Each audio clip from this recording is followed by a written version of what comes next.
ಎಷ್ಟೇ ಉತ್ತಮ ಸರ್ವಿಸ್ ಅಥವಾ ಪ್ರಾಡಕ್ಟ್ ನೀಡ್ತಾ ಇದ್ರೂ ನಿಮ್ಮ ಬಿಸ್ನೆಸ್ ನಷ್ಟ ಕಾಣ್ತಿದ್ಯಾ? ಹಾಗಿದ್ರೆ ನೀವು ಜನರನ್ನ ತಲುಪೋದ್ರಲ್ಲಿ ವಿಫಲ ಆಗಿದ್ದೀರಾ ಅಂತಾನೆ ಅರ್ಥ. ಇದಕ್ಕೆ ಕಾರಣ ಏನು? ಇದಕ್ಕೆ ಪರಿಹಾರವೇ ಇಲ್ವಾ? ಖಂಡಿತ ಇದೆ. ನಿಮ್ಮ ಬಿಸ್ನೆಸ್ ನಲ್ಲಿ PR ಪಾತ್ರ ಇಲ್ಲದಿರೋದೇ ಕಾರಣ. ಇದಕ್ಕೆ ಪರಿಹಾರ ಕೂಡ ಅದೇ PR. ಯಾವುದೇ ಬಿಸ್ನೆಸ್ ಆಗಲಿ PR ಅಥವಾ ಪಬ್ಲಿಕ್ ರಿಲೇಷನ್ ಪಾತ್ರ ಬಹಳ ಮುಖ್ಯ. ನಿಮ್ಮ ಸರ್ವಿಸ್ ಅಥವಾ ಪ್ರಾಡಕ್ಟ್ ಅನ್ನ ಜನರಿಗೆ ತಲುಪಿಸಿ ರಾತ್ರೋರಾತ್ರಿ ನಿಮ್ಮ ಬಿಸ್ನೆಸ್ ಅನ್ನ ಸಕ್ಸಸ್ ಮಾಡೋ ಶಕ್ತಿ PR ಗೆ ಇರುತ್ತೆ.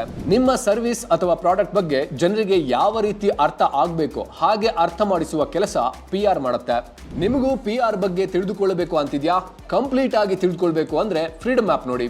ನಮ್ಮ ದೇಶದಲ್ಲಿ ಲೀಡಿಂಗ್ PR ಏಜೆನ್ಸಿ ರನ್ ಮಾಡ್ತಿರುವ ರವಿಶಂಕರ್ ಅವರೇ PR ಪಾತ್ರದ ಬಗ್ಗೆ ನಿಮಗೆ ಕಂಪ್ಲೀಟ್ ಆಗಿ ಹೇಳಿಕೊಡ್ತಾರೆ. ಅವ್ರ ಜೊತೆ ನೀವು ವಿಡಿಯೋ ಕಾಲ್ ನಲ್ಲೂ ಮಾತಾಡಬಹುದು. PR ಕೋರ್ಸ್ ಬಗ್ಗೆ ಮಾತ್ರವೇ ಅಲ್ಲ, 1200 ಲೈಫ್ ಚೇಂಜಿಂಗ್ ಅವಕಾಶಗಳಿಗಾಗಿ 1 ಕೋಟಿಗೂ ಹೆಚ್ಚು ಜನ ಬಳಸ್ತಾ ಇರೋ ಭಾರತದ number 1 livelihood platform Freedom app ಅನ್ನ ಡೌನ್ಲೋಡ್ ಮಾಡಿ ಈಗಲೇ.